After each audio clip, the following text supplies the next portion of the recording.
Hello and welcome back to Confrontation. Today with another podcast, again with one of our friends that we had already on the podcast, Cyprian, here with me today again.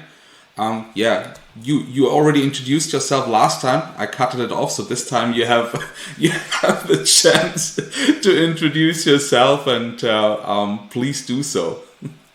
It's your stage. How should I introduce myself? I mean, I guess in this context, I've been a longtime Bitcoiner, so involved since 2012 and developing since 2014. Since 2017, I've been a full-time Bitcoin developer and entrepreneur. That's what I've been doing.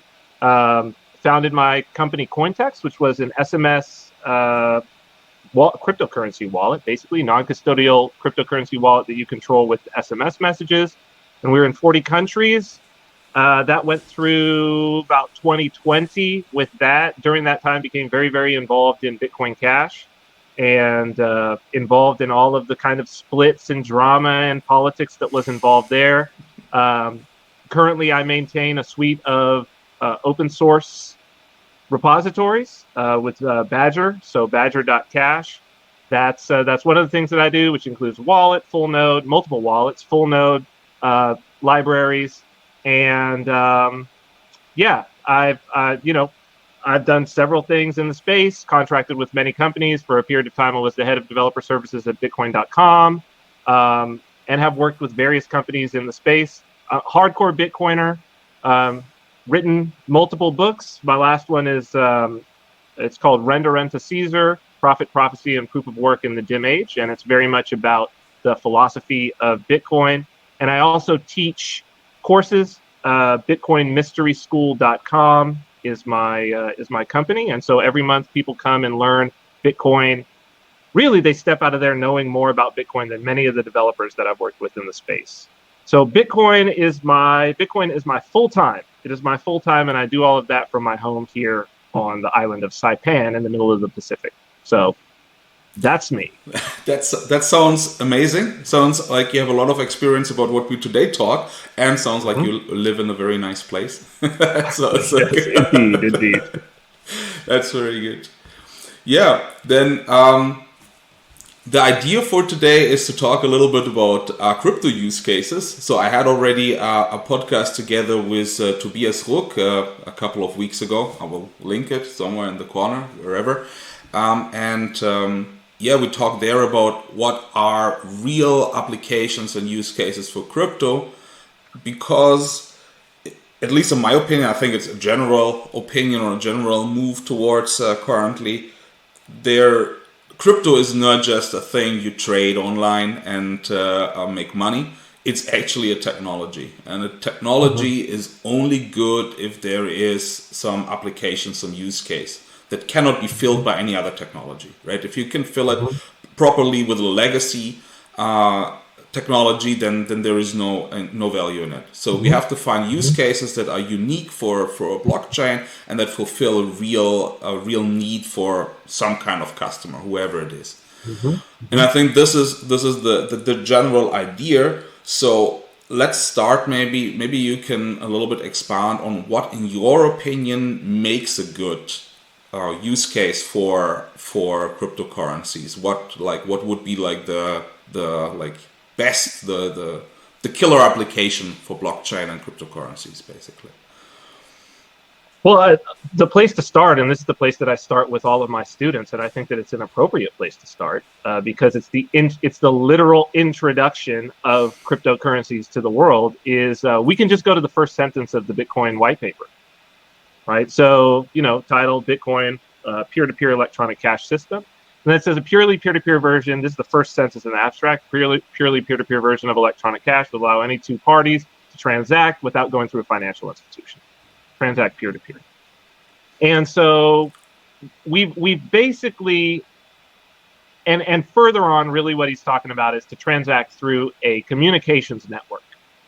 So there's a key, a very important thing here that I think it's perhaps easier for. I'm 44 years old, and I was early on the internet. So I was a teenager, 95, 96. My grandmother had bought me I think it was like a Pentium 1 or something like that. And it happened to have a modem, was able to like get on the internet in the early days. There was very little there. And so, but you know, I came up in like, when I was in high school, if you wanted to do a research project, you went to the library and you looked through the card catalog at the Dewey Decimal System, you know, and you found the book, whatever. And this physical, I was raised in an analog world, you know, records. There were records in my house. When I was a kid, if you wanted to play music, it was, you know, vinyl. And still I was a DJ in my 20s and still playing vinyl. Right, even the digital DJ systems hadn't come out, and I was an adult. So, you know, my generation, we're in this crossover between the analog world and the digital world. And I think that, you know, if you're 30 or under, maybe even 35 or under, you're a digital world native. You never experienced in your sort of conscious world a world without the internet. You know, my children, I have a 3-year-old and a 6-year-old. They're on their tablets as we speak, right? To them, this is as normal as anything could possibly be. And if there's no internet for them to access, something is wrong. Something is wrong with the world. The world is broken. Papa, fix it, right? Fix it. There's no internet. You got to fix it because this is like, it may as well be electricity for them, right? So I think one of the things that is maybe a little easier for those of us that come from an analog generation to understand is that so many things that we use and we're able to use in the digital world and that people who are digitally native use are not digitally native or internet native technologies. They're things that have been massaged and have multiple layers and wrappers that have been put there to make it so that we can operate, but that on the back end of it, it still is using the old systems from when I was a kid. And specifically, I'm talking about banks, right? So there are still banks to this day. The Bank of Saipan is one of them. Bank here, they don't even offer ATM cards. Like, it's a small bank, it's locally chartered, and it operates the same way that the bank used to operate when I was a kid, and my mother and father would be like, we got to go to the bank, wait in line, do a deposit of cash or withdrawal of cash. This is still the same way that it works, and yet it interfaces. It interfaces with the rest of the U.S. banking system and international banking system, right? These things we saw, you know, with the war with Russia, how quick it was to be able to shut off Russia from the rest of the world because these systems are so old school, right? All they had to do was take the little pieces away, and so I think there's really two things, and maybe this is a good foundation for us to talk about, because this is what I do believe the next 2 to 3 years is going to show us. Some people are calling this Web 3, but it's really what Satoshi Nakamoto introduced it's really 3 components. So the first one is he brought in a system that is digitally native, that's internet native. So Bitcoin never existed in any form except a form where the internet was up and going. There was broadband. There were machines that were capable of running it at a relatively high speed. There were data centers that existed. There were all of the web was there, right? We're talking 2008. It's basically a Web 2 technology, for lack of a better term. I mean, Bitcoin is introduced at the same time. You think about this, 2009, Bitcoin goes live. Facebook is there. Twitter is there. Smartphones are there. The iPhone has been released. Okay, so this technology begins in the digitally native era that my children are growing up in. Okay, so that's the first thing. That's I think people really need to think about that when they think about use cases. The first place that we start and that we think about are, okay, what are all of the things that we have now that we didn't have in 2006, right? So it's like, I could buy a pizza in 2006. I could buy shoes in 2000. What are all of the things that we don't have, that we didn't have in 2006, that we have now? That's, first off, that's the place to start, right? Because that's the first thing to think about. So the second thing to think about is Bitcoin is it introduced a global ledger, right? So a global network with a global ledger for value transfer. From the day that it was borderless. Cryptocurrencies are borderless. From the day it was born into an era where the nation state didn't matter. All that mattered was your IP address. Right now, nation states can shut down these IP addresses, but it's independent of any national or state law. So this is the second thing for us to start thinking about as a foundation for use cases is global, international, independent of state, nation, all of those. Peer-to-peer contact, especially, I don't need Bitcoin to facilitate me going down and buying fish off the street from the guy who just came in and fishing in the lagoon that I'm looking at right here and bringing, tuna or whatever, and they bring it back. I don't need that. I can go and do that in cash. Right? But for me to interact peer-to-peer, just had this situation. Okay, I'll bring up this as an example. My wife, she's Russian. There's a big Russian community in Bali right now, Indonesia. And mainly what they do is they're doing fashion stuff. A lot of the people who are interested in fashion in Russia, they dipped out, they went to Indonesia, they're living in Bali. Big community, right? And they do a lot of stuff with animal skins and whatnot. So she wanted this purse. She wanted a purse. And it's like a iguana or python skin or something. I think she decided on python skin down there, right? So she wants this purse. And it's like, well, how do we make this payment? They can't do PayPal down there, right? This is just an individual couple that kind of sells their stuff on Instagram, right? Again, something that didn't exist in 2006. The idea that somebody could just go and look at, oh, I like that. Let me contact them on Instagram and we'll do this hand to hand as though I was walking to see them on the, some little, they just were walking around with them in Bali, right? And handing me a card. And it's a process, It ended up being, you got to use TransferWise, which is, again, it's like a layer on top of a layer on top of a layer to allow frictionless transfer between transferring the money between the different versions and between the banks and all of this. And it takes a long time and all of this, right? And there's a fee for TransferWise, whereas if they could have done it in cryptocurrency, that would have been instant, right? Why? Because it's natively global, natively peer-to-peer, right? Natively global, permissionless, peer-to-peer, instant transaction. Okay. The third thing, and this is something that is going to be brought to the forefront in Web3, and I hope that your audience will start thinking about it. My students, this is something that we talk about a lot. It is the unappreciated, but maybe the most important aspect of what Satoshi Nakamoto brought and what crypto as a whole, the rise of crypto, is bringing. And that is the ubiquitous use by the average Joe of public key cryptography. So what I'm talking about here is, the address that's in your QR code, that's related to a public key. And you have the private key, and people have heard not your keys, not your coin. You've got your 12-word phrase that translates to a number that's essentially a master private key. What we do with Bitcoin and cryptocurrency, how we validate that I'm actually the person who is able to spend certain coins, how I actually do a spend, is with public key cryptography and what's called a digital signature, cryptographic digital signature. It's an entirely new paradigm of identity.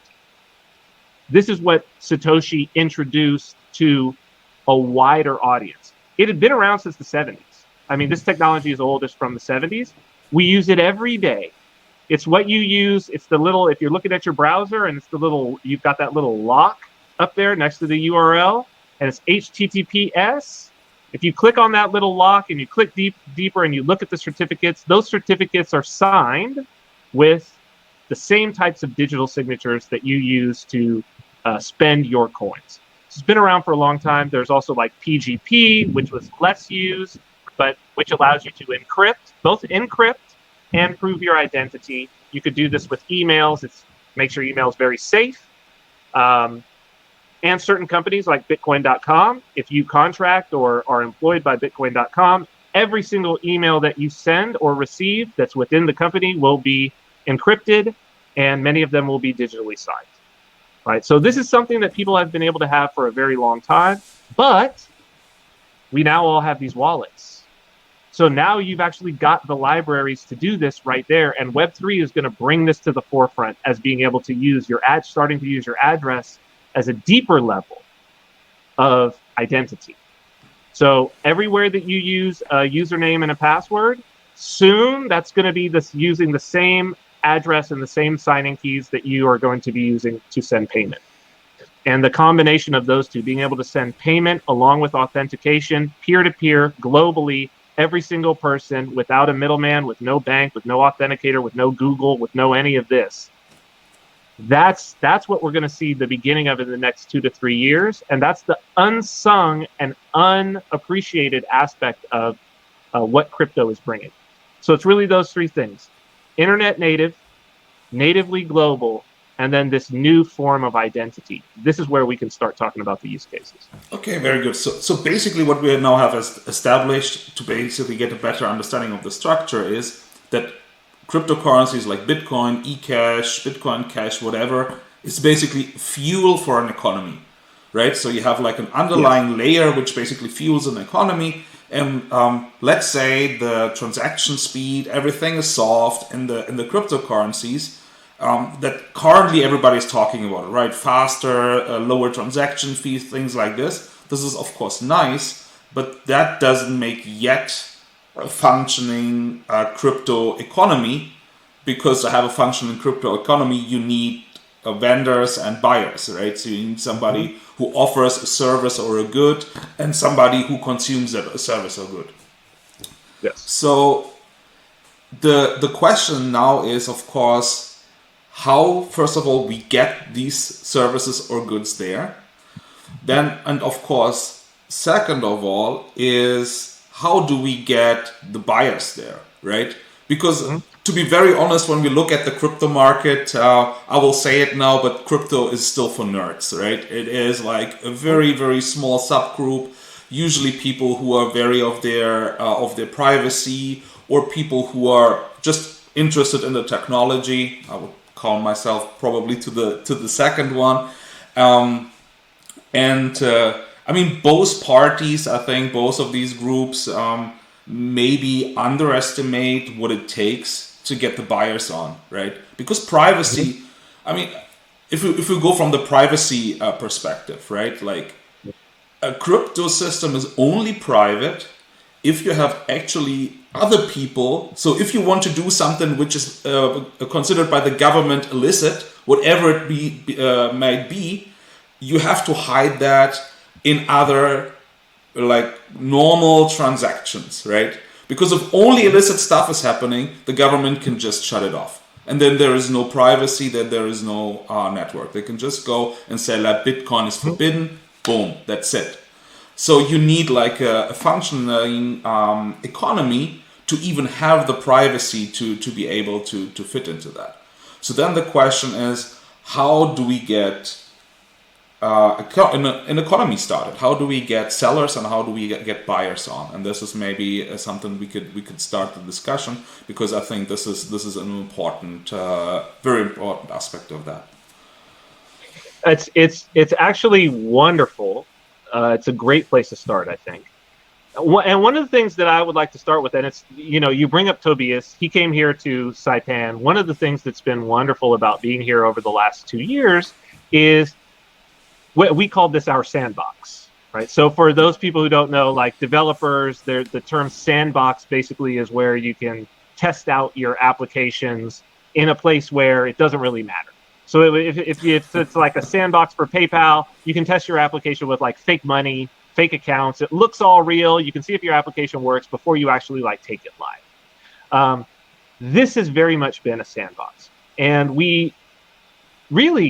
it's been great because we got a chance to try out all of the things in a small environment, something that was easily controlled, where people were very open to what we were doing, very, very friendly, very much wanting to try new things. This is a place that's all about trying new things. The culture is like that. It's a crossroads, right? So things things come from outside in, so it's a very open type of culture to that. It's a very mixed culture, ethnically, language-wise, all of these. It's a bit of a bazaar, right? It's that type of environment.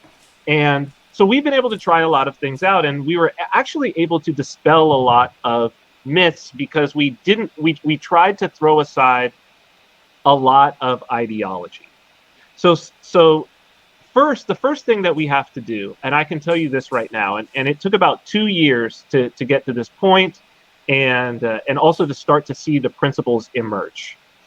So the main thing that we need to do before we can even start beginning to think about, well, where are the places for us to bring buyers and to bring sellers and all of that, the very first thing we have to do is we have to take friction out of the process as it currently exists. And what I will say is that a lot of this friction is, it's twofold.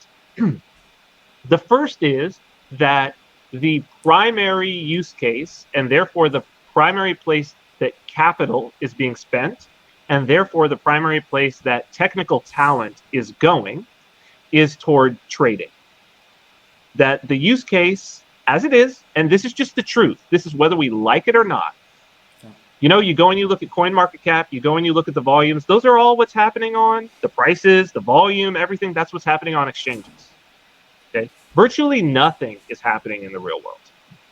And there's been, you know, people will say, oh, well, I want it. They want it to happen. Oh, why can't it happen? Well, I will tell you the reason why. It's very, very simple. It's the volatility of the coins that you're trying to get people to spend. Period. Plain and simple. It's the volatility of the coin. So anybody who's like, yeah, oh, do you accept Bitcoin? That, we have to get over that. Or somebody who says, oh, I want to go and I want to pay in Ecash. Guess what? Abandon that.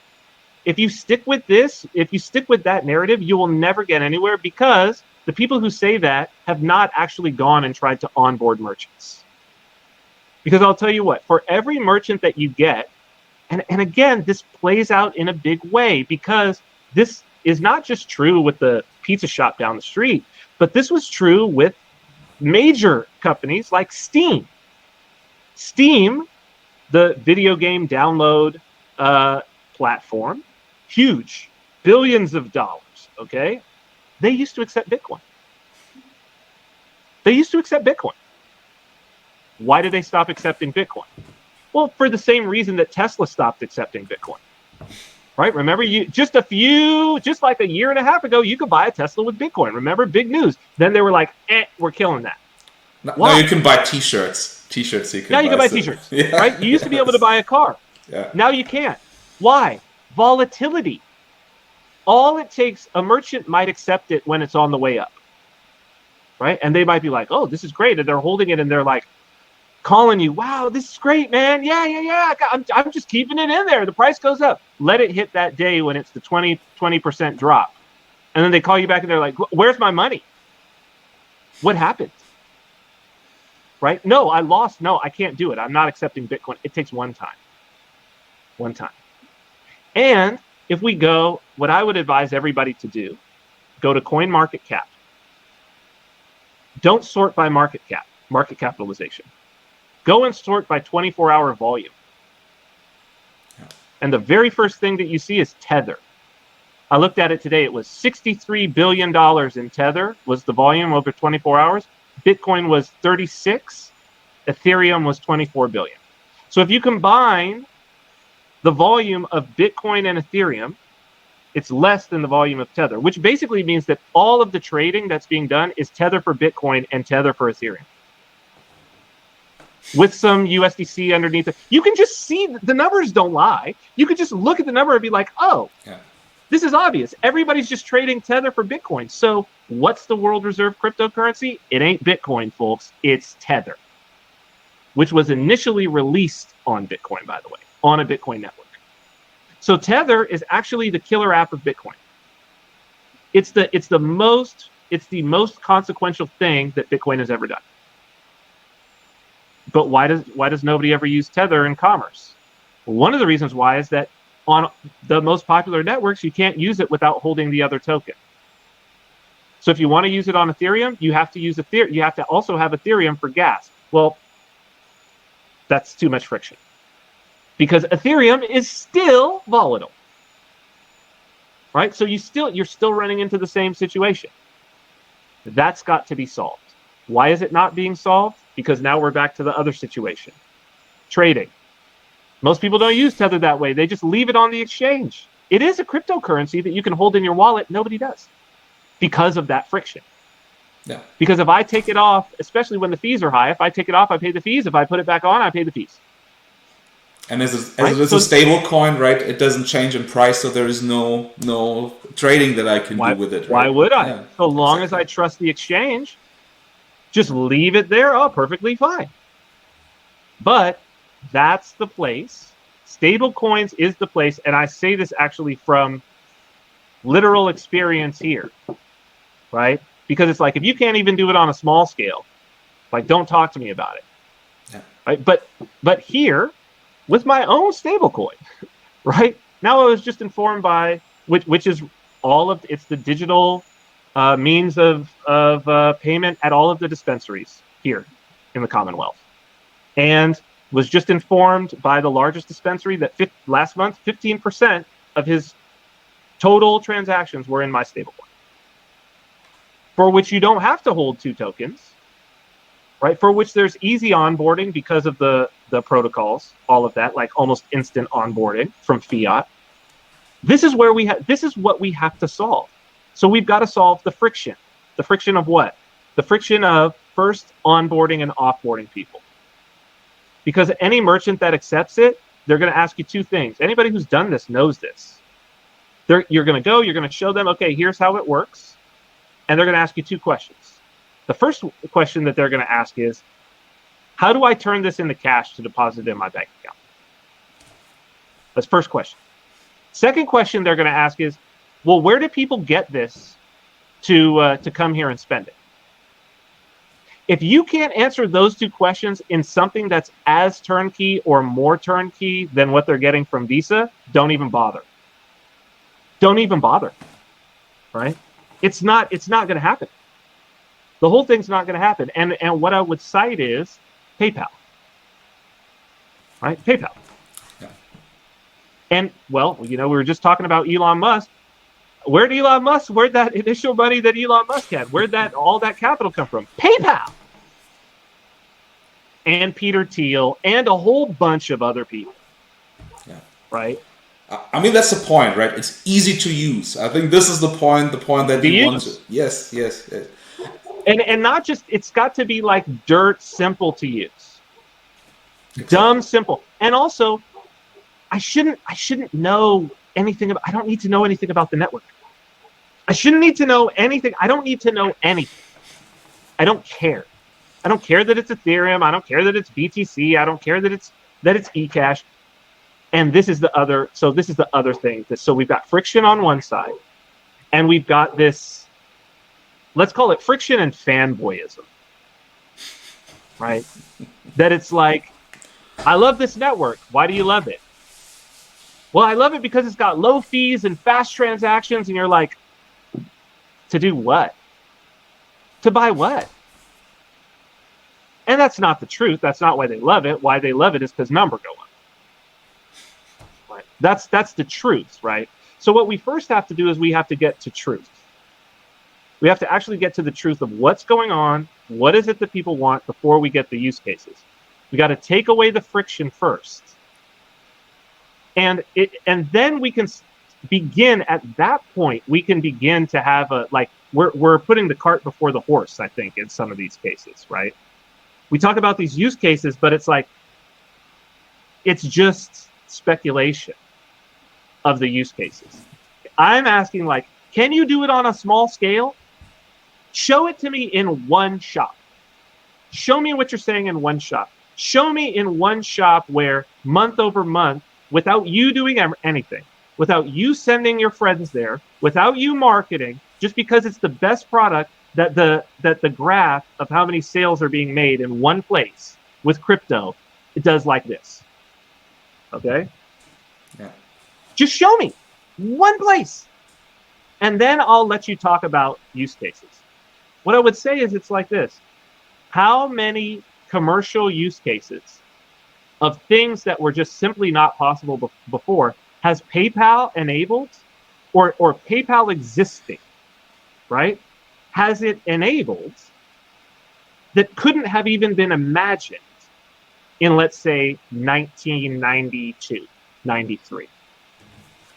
I mean, can I just name a few? How about OnlyFans? How about that? You could, first off, you couldn't even imagine all of the technology that's needed to have that. Patreon, right? 1993. You're telling somebody, oh yeah, I'm gonna have a subscription that's gonna like come out automatically every month for like $2, and from that I'm gonna get to watch things on a phone in my hand. And they're like, what are you even talking about? There's gonna be a phone in your hand? Like, what do you even mean? Right? And this is true. Like, let's say this is true when PayPal first comes about. There's no smartphone. There's no streaming video on the internet when PayPal first comes out. None of that. But you have to have the payment system first. This is what people in crypto don't understand. Like, we want to talk about use cases, but it's like there was no use case for PayPal. Like, do you really want to get rich? Who's the richest man in the world? Elon Musk. What did he do? PayPal. What do you have the opportunity to do? The next PayPal. Imagine sitting around before PayPal and being like, should we do this or should we not do this? I don't know. Reid Hoffman, right? Founder of LinkedIn. Was at the table. This is the PayPal mafia. Okay? Sitting around at the table and they're like, well, should we do this thing where we enable payments over the internet? I don't know, man. What are the use cases? Well, there's no use cases. There's no use cases because nobody would build a business where they had to accept payment over the internet if there was no way for them to accept payment over the internet. Exactly. Yeah. The payment has to, the low friction, easy to use payment system has to come first. Then imaginations can run wild. Then you can have eBay. Why would I build eBay if there's no way? Like, they built it, but it was like, whatever, very difficult to do. COD, send money through the mail. It doesn't even make sense. Right? But PayPal is the killer app that makes eBay work, and then boom! Right? E-commerce is like explosion. Explosion. And when PayPal first started, it was email. It was being able to, it was sending it via email. There's no apps. There's no PayPal login on the thing. So it's email. Right? So this is I think, you know, if we want to have a discussion about use cases, first you have to have this. Here's the difference with cryptocurrency. And I know this is a long way of sort of getting to this, right? The difference with cryptocurrency is you can do both at the same time because it's permissionless. So you can think about something where you're like, okay, let me go to build this. And you can build it and build the crypto payment solution at the same time.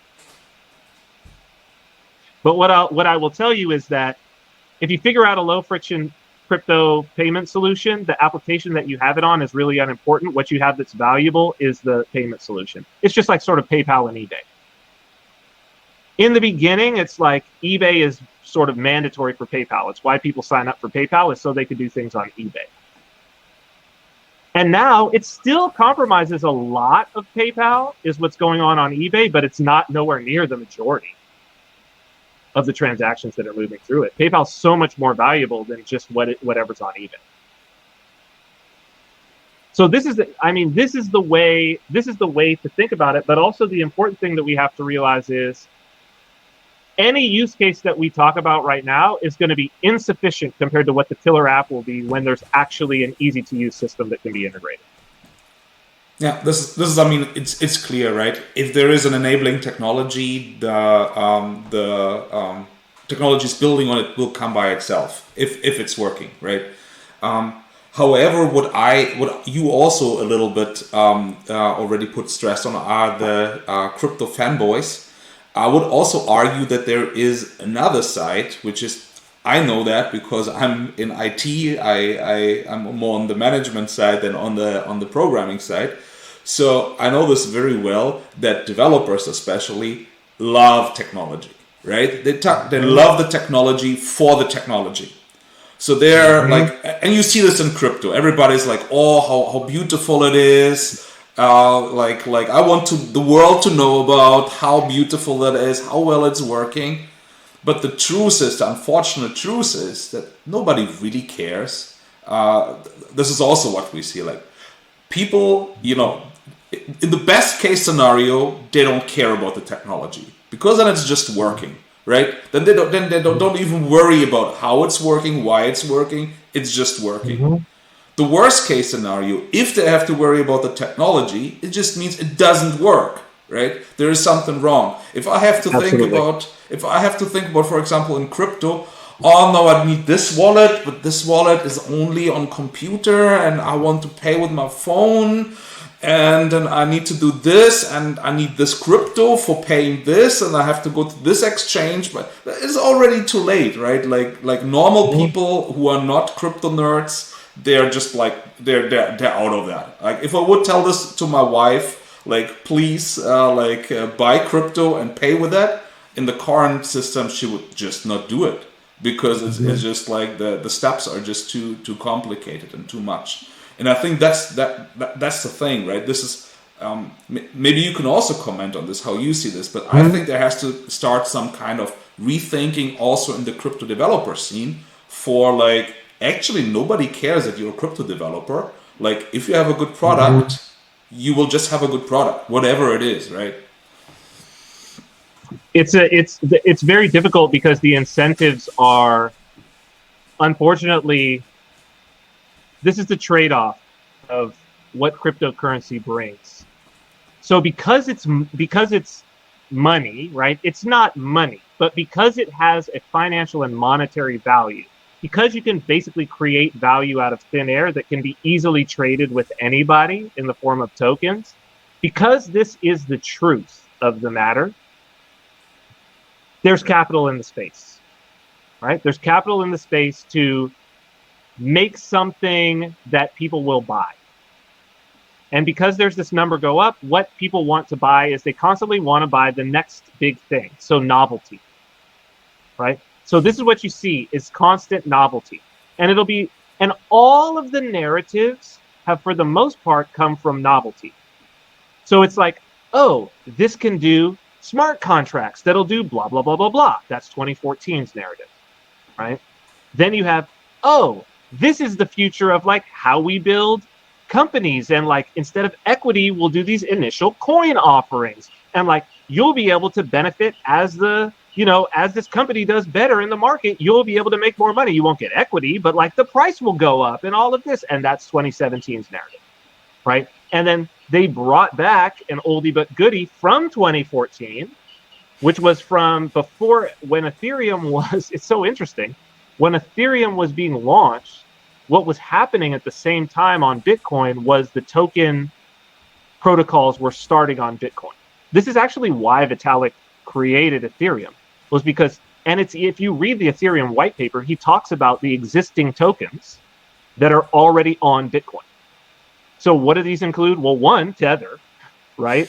But two, the other thing that was being talked about that was novel at the time was NFTs, rare Pepes, right? This is all from 2014. It's from a protocol called Counterparty, and this was where the NFTs came up, right? So they basically brought those back in 20, it had been going on all the time, but they were like, oh, let's pamp this thing again. Let's bring it back, right? This will be novel. We'll put some marketing behind it. People will buy it. It'll be number go up and the whole nine. And it's just the next number go. What else can we get you to buy? Because there's no, the trade-off of it being permissionless is there's no gatekeeper to just be like, yo, that's a scam. We won't let you buy it. Sorry. That's a scam. we won't let you accept money on our platform, like PayPal. Right? PayPal, you go to sign up and you're some gambling or whatever, can't sign up. Just they're going to do the thing. You can't sign up. So you could never pay me in PayPal for those things. You could pay me in crypto all day long. Right? And you notice all these platforms, when they pop up, you know, with the ICOs, if you wanted to be involved in an ICO, you had to pay it Ethereum or Bitcoin. Why? Because it's a scam.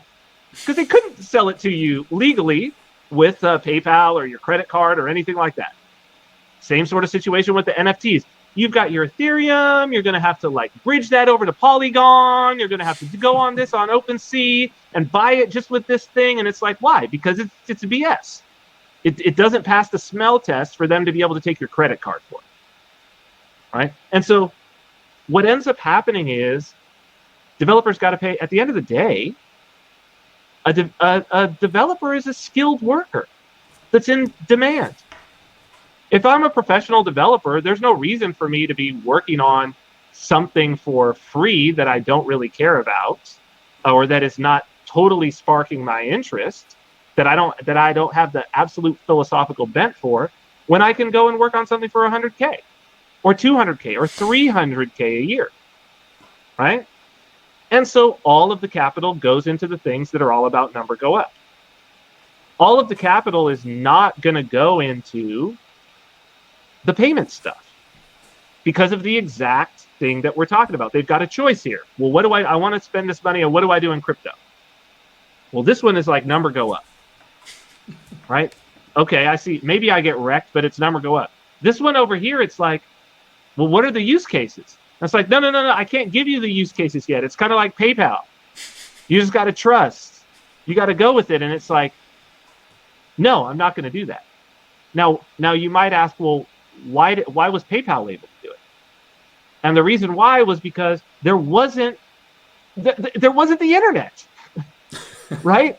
A VC firm, when you would go to VC firms that were going to invest in technology things, there just simply weren't that many entrepreneurs doing anything that needed to get funded.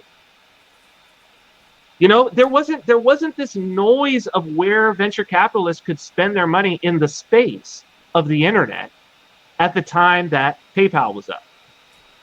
Like, it's probably similar to where if you want to spend your money in cold fusion right now, there's very few, and you're a capitalist, there's probably very few companies that you could choose to invest your money in that are cold fusion startups right now.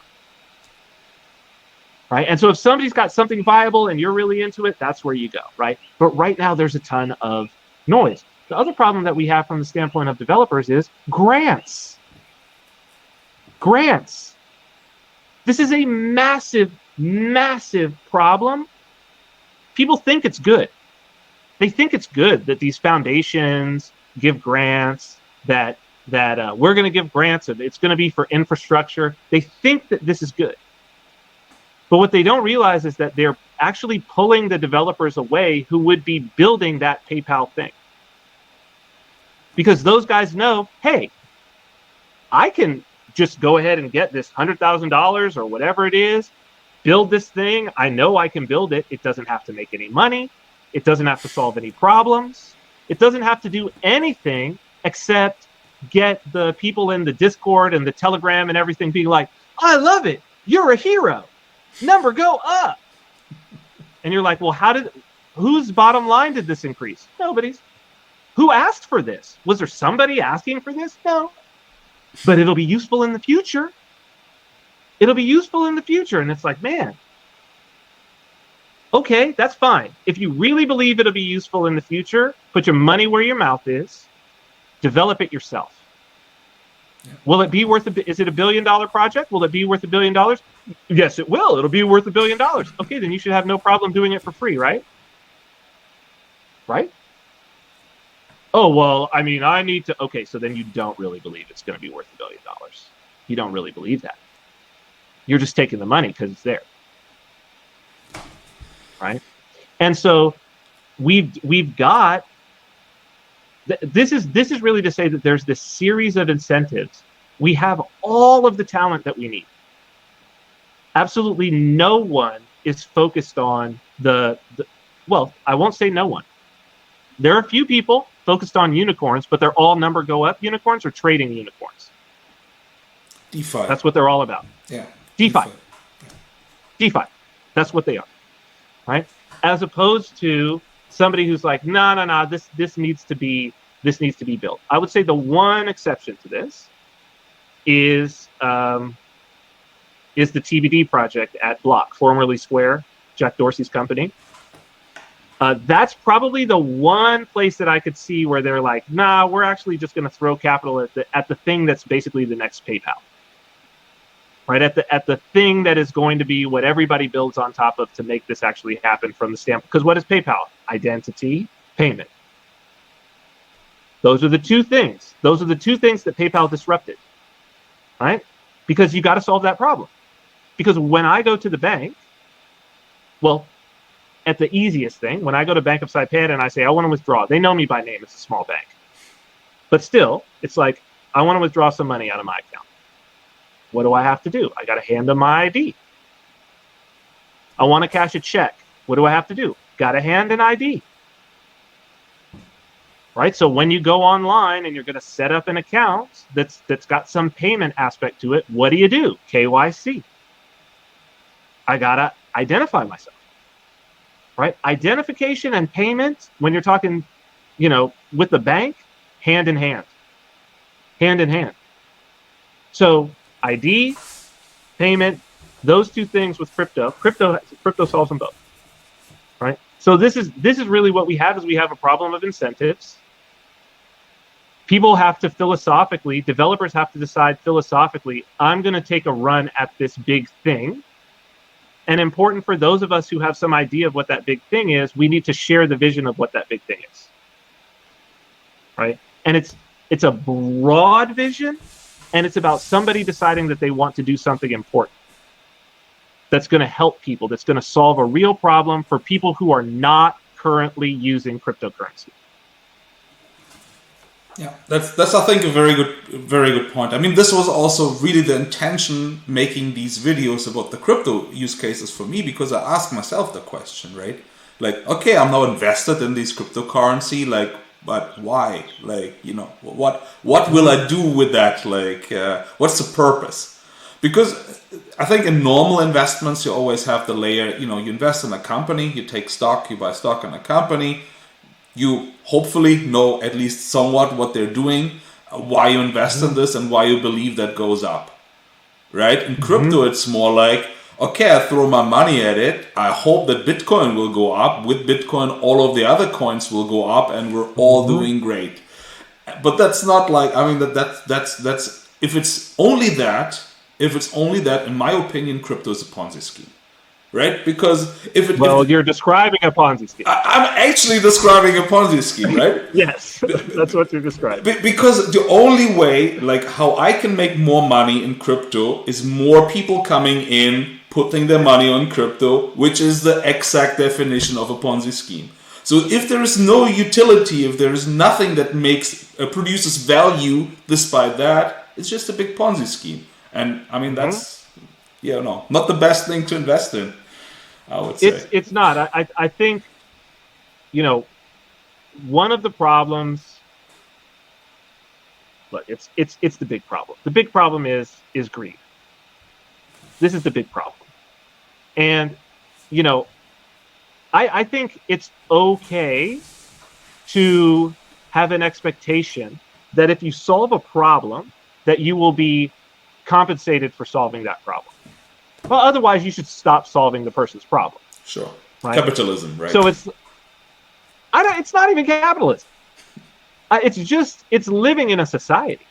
I mean, because even non-human animals do this, right? If you've got social animals, they're going to groom each other, even down to like a little meerkat or something like that, right? They're going to groom each other. They're going to share food with each other. Why do they groom each other? You scratch my back, I scratch yours.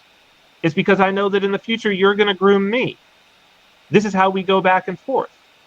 And so it's like, if I solve problems for you, or if you would like for me to solve problems, there needs to be some quid pro quo. There needs to be some reciprocity back. And we have a wonderful way of having reciprocity even with strangers, and that is money. That is money. That's what we have, right? You solved my problem because I need my shoes shine. You solved my problem because I need my car fixed. I need my lawn mowed. I need groceries. I need food. You have food. I want food. I give you money. You give me food. Fantastic. Right? And the bigger the problem you solve for the more people, the more you should expect to be compensated. Right? Now, the issue here is crypto has created this narrative. It's unfortunate, but there's a narrative in the space that, well, you can make money for doing nothing and solving no one's problem. For doing no work. Passive income, right? yeah. You can just buy something. Well, there's no problem with passive income, right? There's no problem with passive income. Like, you can solve people's problems and have passive income, right? So you can build an automated water system, right? That delivers water, clean water to a neighborhood that didn't have it. And you can charge for that. And people pay you every month. And if they stop paying you, you turn their water off. And that's passive income, right? What we're talking about is not passive income. What we're talking about is like, well, it's a scam, okay? Because you can't con an honest man. It's a con. If somebody walked up to you on the street and they said, hey man, listen. I got these magic beans. Right? Now, these magic beans, the price of these magic beans, they've been going up. It's just been going up, man. I don't know. It's been going up. Look here. And they could actually show you. Look at this chart. This is a chart of these magic beans. These are the real magic beans. This is what it is. Buy these magic beans. It's going to go up. And then in 20 years, you could sell these. Just pay me like $100 for these magic beans. And then don't do anything. Just keep these magic beans safe. Okay? Just keep these magic beans safe. And in like 40 years from now, you can sell these magic beans and you can buy like a yacht. Be one of the friends. You could buy like a yacht. You would look at this guy and you would be like, dude, get out of here. What do you need, $1? Like, what's the deal? I'll just give you $1. You don't have to give me the whole like magic bean story. This is BS. Right? Well, is that not what's being sold? Is that not exactly what's being sold? And the problem is, like, you could sell those beans as magic beans, except for the fact that those beans actually have a use. Now, the use is much less. I mean, they're just beans. They're beans, right? They're going to grow a bean plant, and then it'll make more beans, and you can eat the beans, right? And, like, that's good. That's a real use. But it's, like, a lot less than this magic bean story. It's not interesting, right? Nobody wants to do that. So long as people will buy the magic beans, no one will plant the beans. Do you understand what I'm getting at with this? I mean, I think like this is, that's the story of NFTs, right? That's exactly the story of NFTs. Yeah, because there is actually real application, real utility in NFTs. But if I tell now anybody on the internet NFTs, immediately they have some kind of weird pictures of an ape in their mind, right? This is what is currently connected to an NFT, which is absolute ridiculous because it's a storage of data. It's a box where you can put data in. You can do interesting things with it. And not very much data, by the way. Not very much data. It's really currently not. Yeah, no. I mean, an NFT is really what it is it's really a marker, right? So it's really a way that I can cryptographically prove something. And this is the thing, like, what can NFTs really be used for? Honestly, it's really just the cryptography.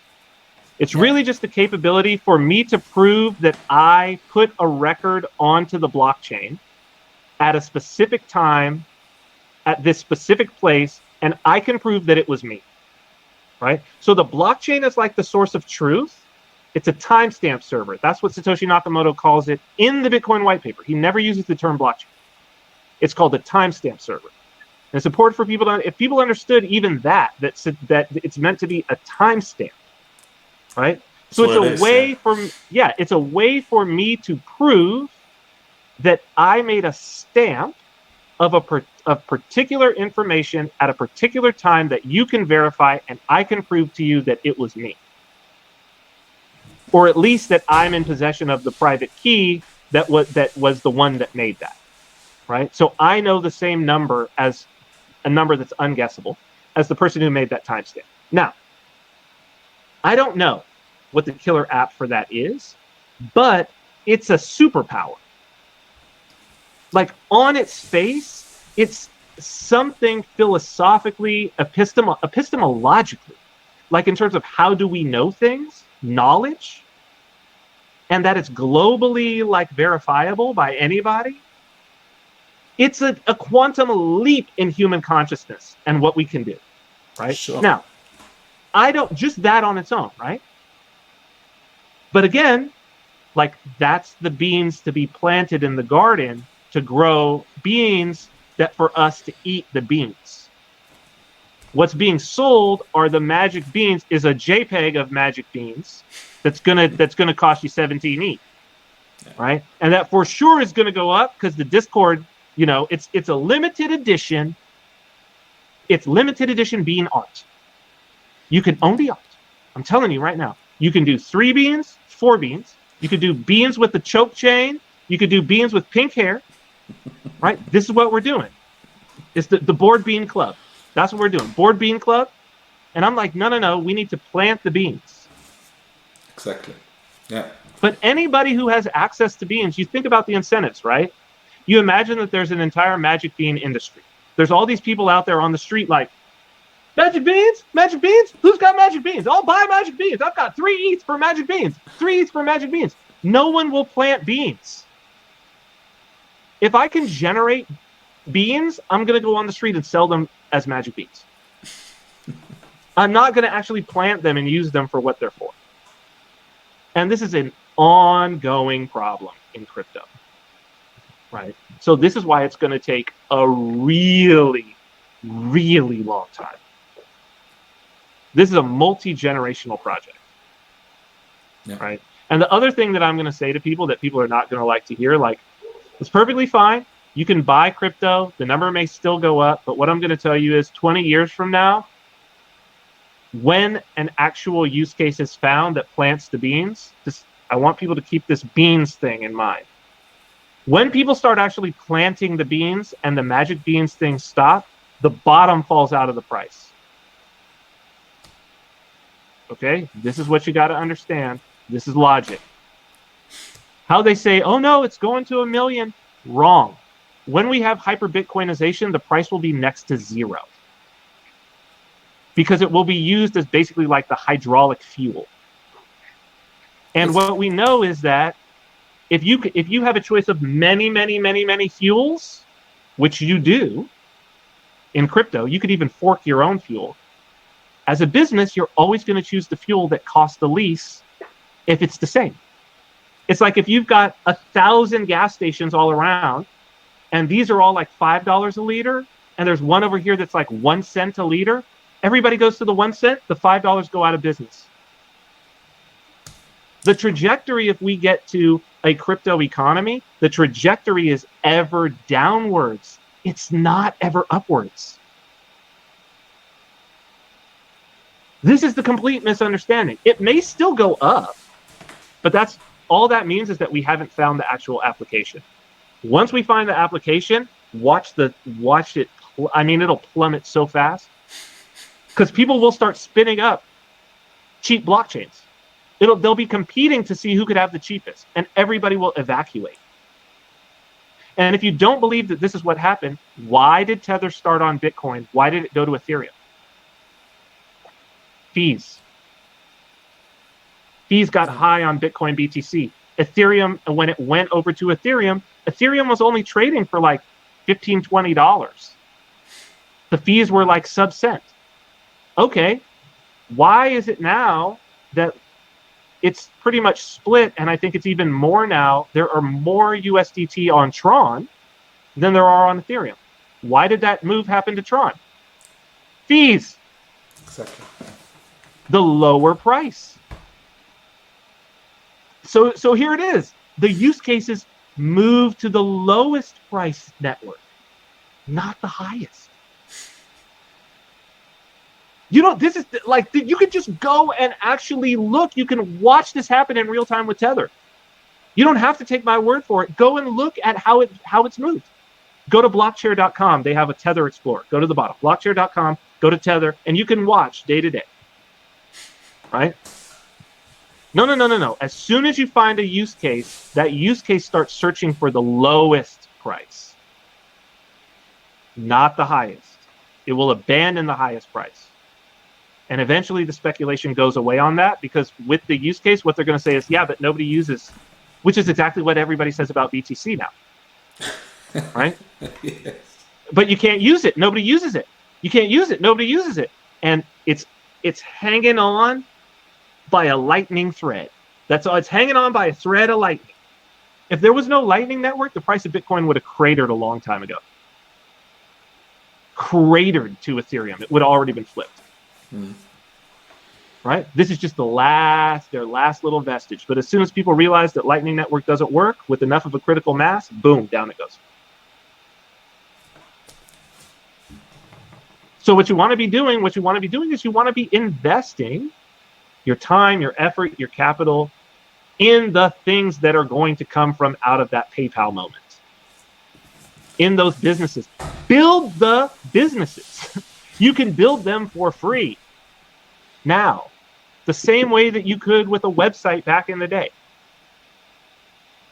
Right? In the early days.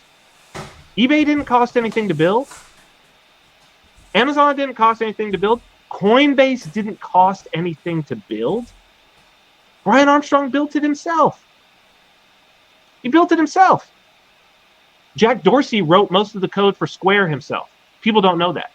He was already CEO of Twitter. Most of the code for Square he wrote himself. And here's the thing: people are like, I can't code. You know what? 2 years from now, are you going to tell me that you can't code?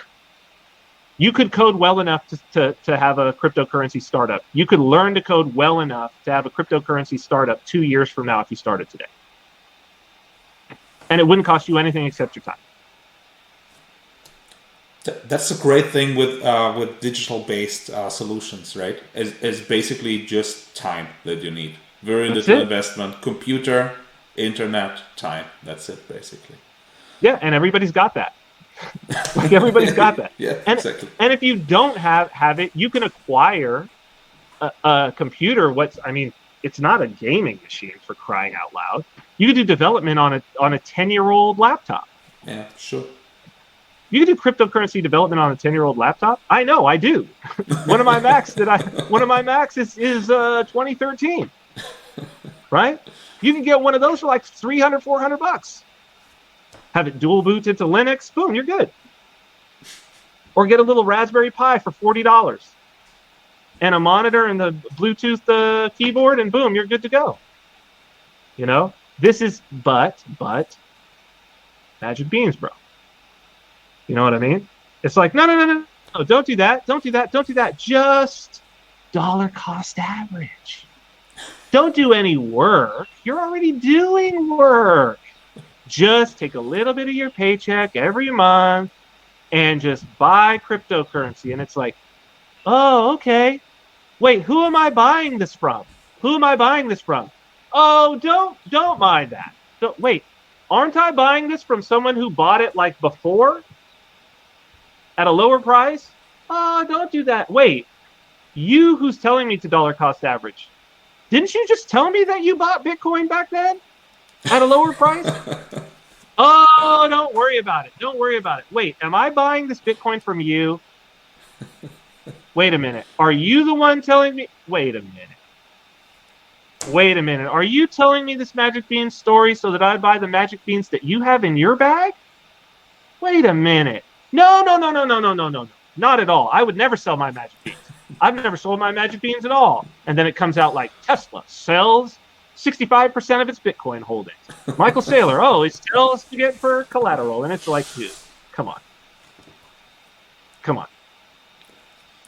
So the interesting thing, I think that I think it's not very clear. We need real applications, right? We need real applications to make that worthwhile. And I think this is also where we want to go next, which we start.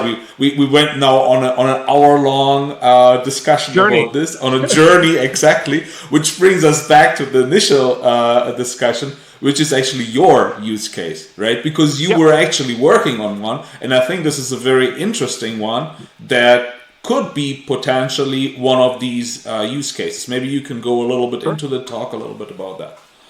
Yeah. I mean, right now, I have systems running, wallet, point of sales, and a stable coin. It's an interesting stable coin because it is, I guess it's not really a stable coin, but it's functionally a stable coin.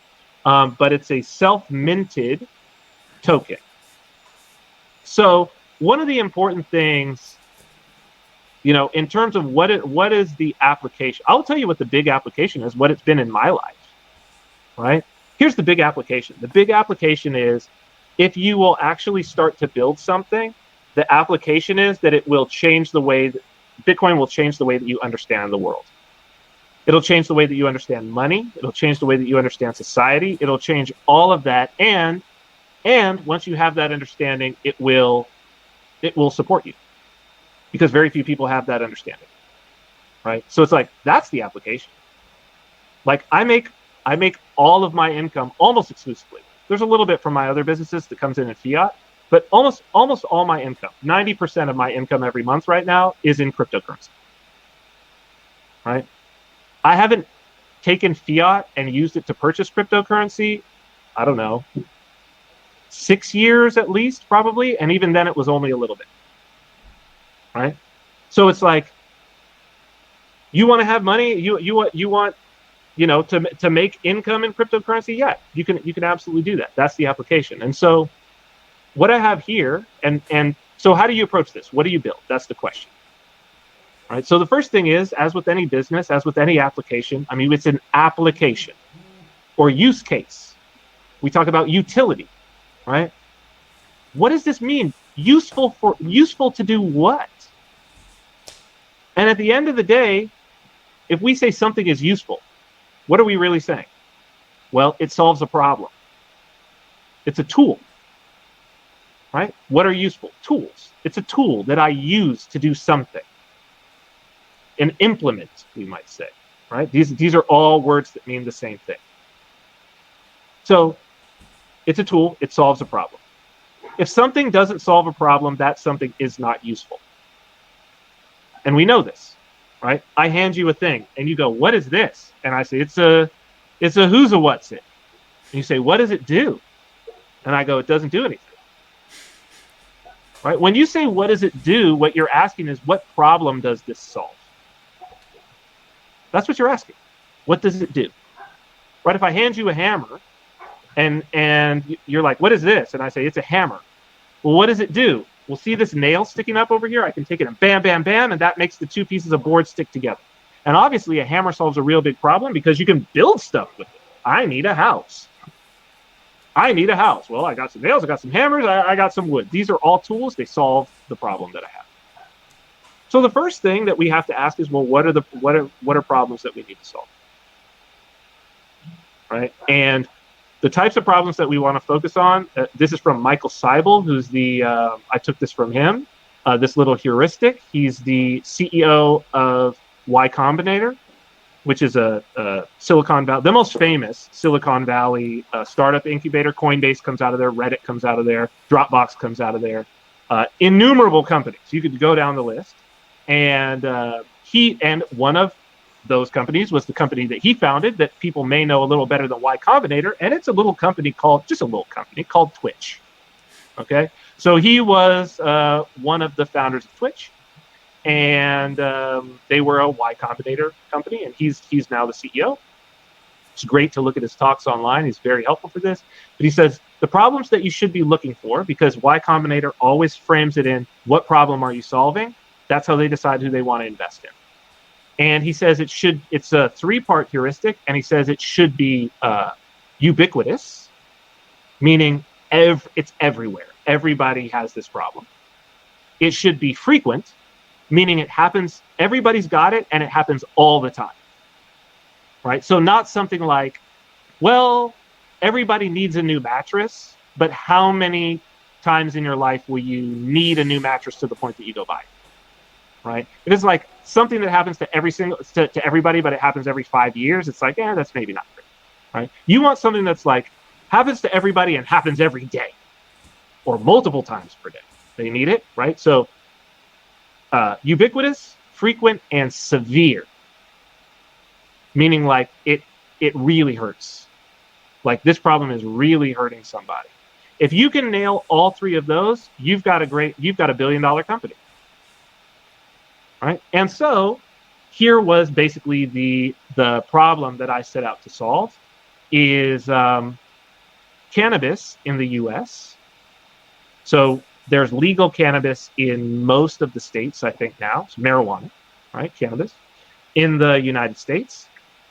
And it's interesting because it's legal at the state level in the states where it's legal for either recreational or medicinal use, but it is still illegal at the federal level, the national level of the US government. And why that's interesting is because banks, for the most part, are chartered at the national level. And payment processing companies, like if you're going to use Visa or whatever, are money service businesses that are registered at the national level.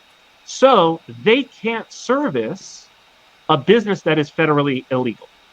So they can't service criminal businesses, right? So most of these companies, even though some of them are doing incredible amounts of volume of sales, and as a matter of fact, last year, sales of cannabis, retail sales of cannabis in the United States was more, and mind you, not every state is legal, but in the whole United States, it was more than the retail sales of hard liquor, vodka, whiskey, etc., in the entire United States. Worldwide, cannabis was more. Worldwide, it's a $20 billion market. I looked at it a while ago. Up, it's gigantic, gigantic. And probably it'll be double that next year. Yeah, like it's growing like this. Okay, mind you, these dispensaries. You go into these dispensaries, they're all cash. I was just talking with a buddy of mine, longtime friend. He's in LA. He opened a dispensary. He said they have to have 3 ATMs in his dispensary. He said the line for the ATMs is longer than the line to get cannabis. Okay? Incredible friction. And since this started, everybody has been like, crypto is the solution to this. And obviously it is. Right? So then you ask yourself, why is nobody paying in crypto? Why is nobody paying in crypto? Well, we already talked about volatility. The merchants don't want to do it. It's not easy enough. And it's like, wait, but I've got to get a wallet, right? I've got to go to an exchange. I've got to buy some crypto. I've got to put it on my wallet. I got to learn how to do all that. Man, I'm a weed smoker, okay? If I don't already know how to do that or I'm not interested in crypto, I'm not doing that, man. I'm a guy who smokes weed, okay? Like, that's not in my personality to think that far ahead. I didn't think that far ahead. I was just like, I need to get some weed. Let's go. You know what I mean? Let's go to the dispensary. So here was the problem that I came up with that started with the problem.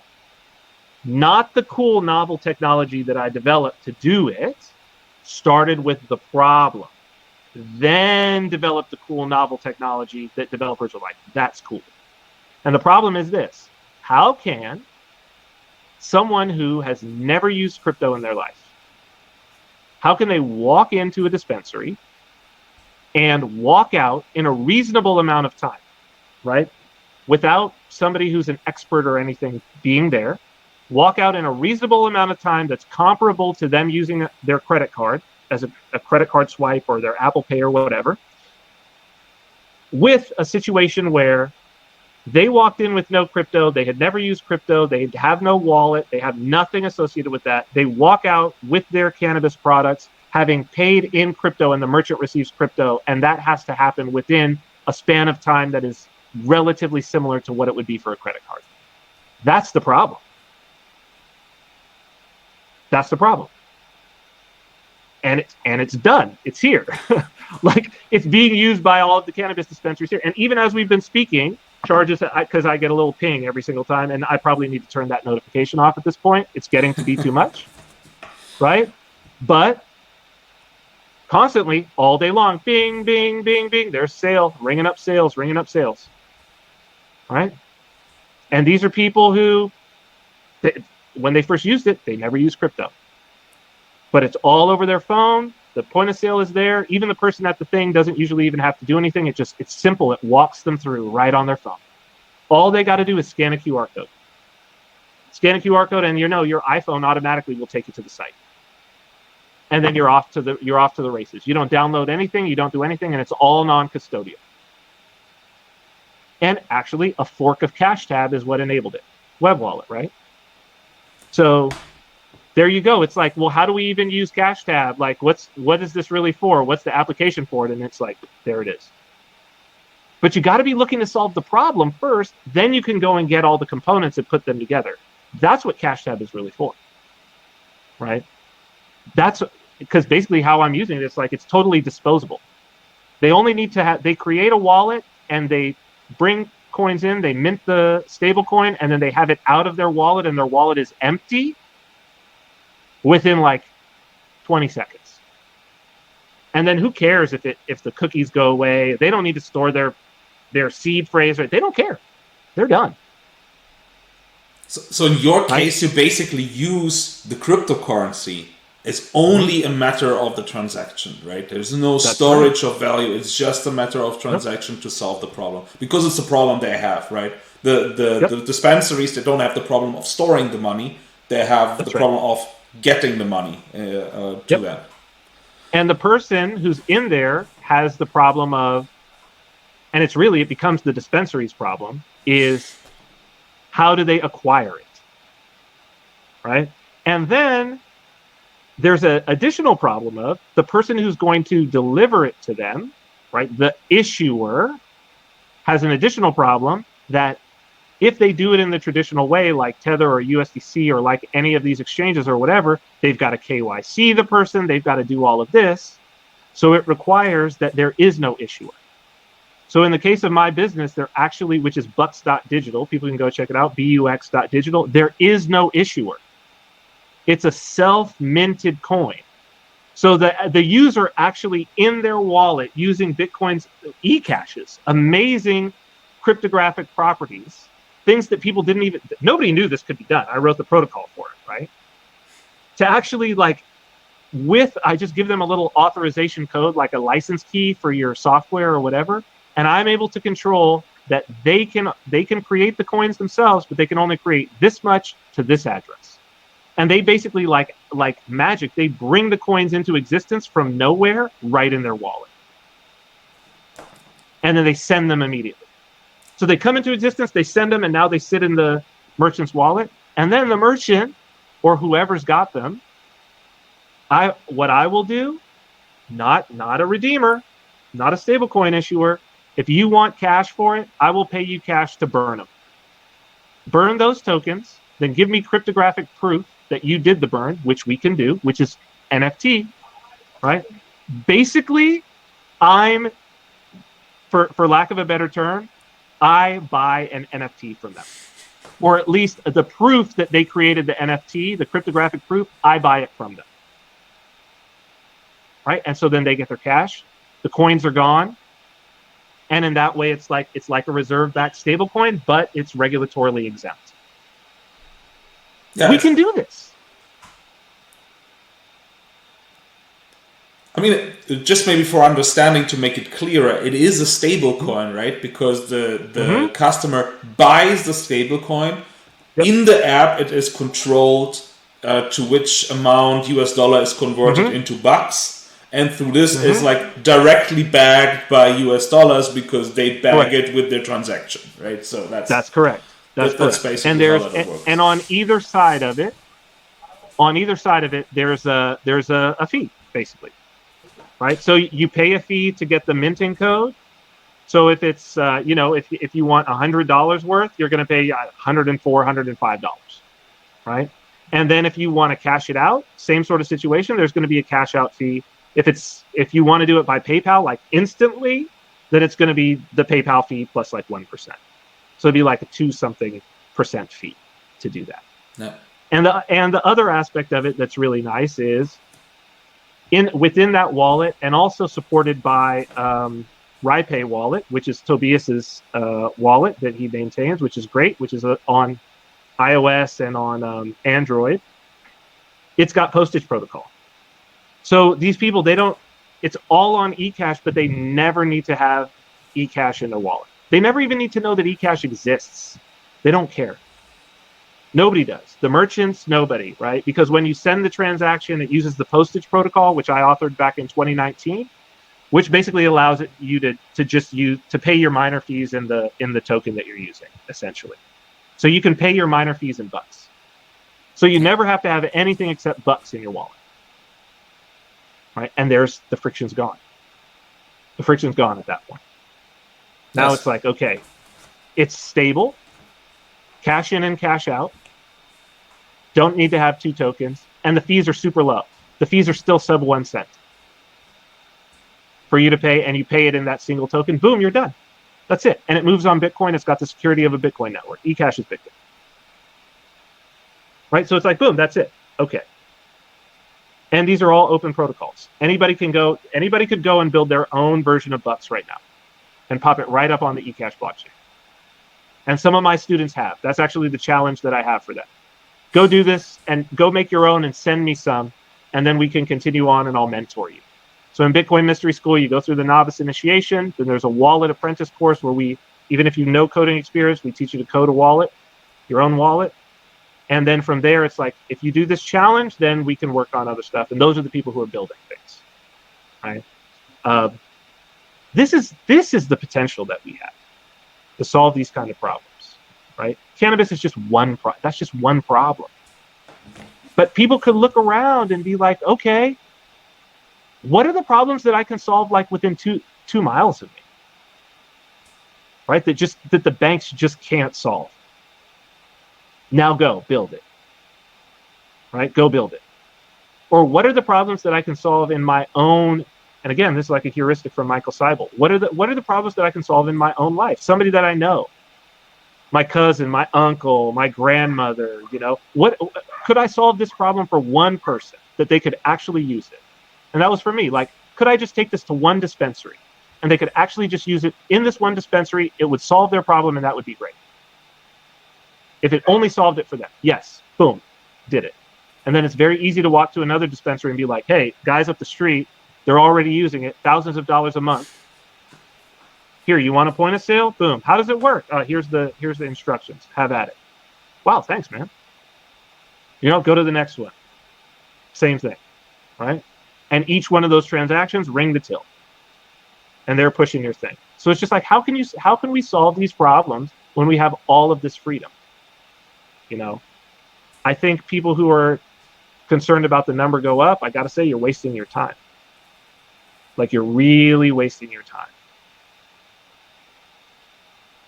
That's I think very very good ending words to this. Maybe additionally you have also some words for people what they should do instead. Like, what is your suggestion for people who want to build a crypto business? This would be, maybe you have a lot of experience in this. I guess there are a lot of people around who play with the thought, so maybe you have some advice for them. Well, I mean, it's focusing on the things that we talked about in the first little piece, and also, I think people focus on, they want to start a business, they want to do a business, but again, like I would say, just focus on a problem.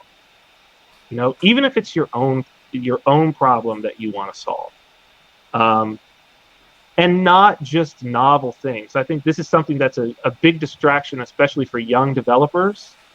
I'm thankful that, I taught myself to code so that I could do business. Like, I was an entrepreneur first, and I had been around, and my father's a tech entrepreneur. So like, I had been around stuff and I'd done a little bit of coding, but I really got serious about it because I wanted to build things, but I didn't have the capital to be able to pay developers to build them. So I was just like, you know what? I have time. So I'll just teach myself how to code enough that I could build this thing. Right. And that, it always spun itself out into something much more valuable. You'd be surprised once you have the skills, people will just come knocking on it and you'll be like, whoa, what happened? right? Because talent is in such short supply. It really is. It really is, right? So if you're thinking like, oh, I don't have the time to do that, just know everybody's thinking that. Everybody's thinking that, right? So if you're the one person who's like, no, you know what, actually, I'm not going to listen to that voice that says I don't have time to do that, but I have time to play Call of Duty for 6 hours tonight.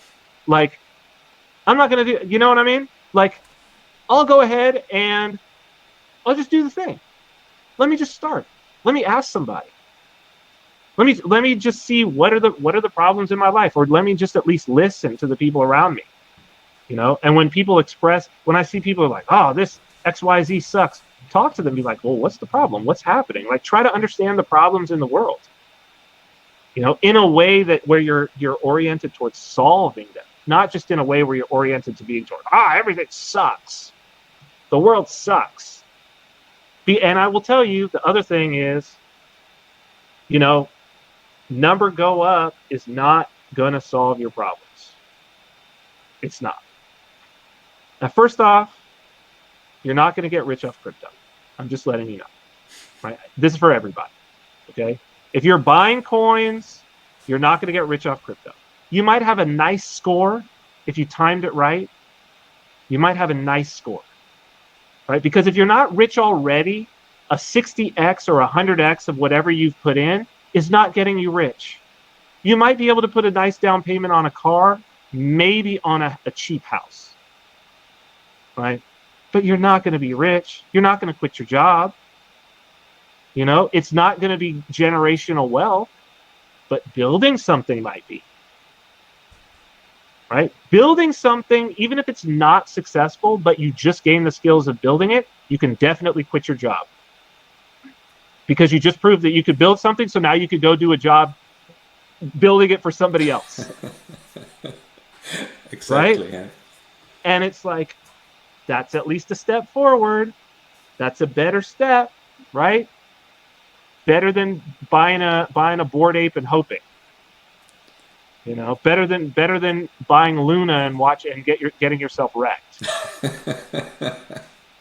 You know. So no, my advice is orient towards solving problems. Orient towards wanting to do something meaningful. And realize that, like, this is an incredible tool that you've been gifted. Like, this is like the printing press. This is as though you are sitting, you know, in this position, and it's the beginning of the internet, and you could be PayPal, and you could be eBay, and you could be Amazon. Like, that's, or at least start working on it. How rewarding would that be? You know, like, this is the opportunity. It's not just sitting back on the sidelines. You know, it's not that. And it's actually getting in, actually solving problems, actually building something. And if people are willing to do that, there's plenty of us who are willing to help them. So it goes basically the same way as Ecash says, just build, right? Just build. That's the best advice anybody can give. Very good. Agreed. Thanks, Cyprian. This was very, very, very Cyprian. Sorry, I butchered just your name. I'm still used to Vin. All good. I'm Vin too. I'm Vin as well. Very good. Yeah. So thanks for this. It was really, really interesting. I think very valuable. Yeah. Do you have anything to plug despite the projects you have already talked about? Which I think I will put all the links down in the description. Yeah, I don't think so. I mean, obviously the best way to communicate with me is on Twitter. So twitter.com/Cyprianus, so CYPRIANOUS. You can put that in the description too. Of course. But that's definitely the best way. And if people have questions or comments or whatever, I'm always happy to respond. I love talking about this stuff. And there are no dumb questions. There are no dumb questions. I think they're all good. So even if they're basic, sometimes there are some real nuggets in even the most basic of questions. Okay, very good. So get in contact with Cyprian on Twitter, link down below.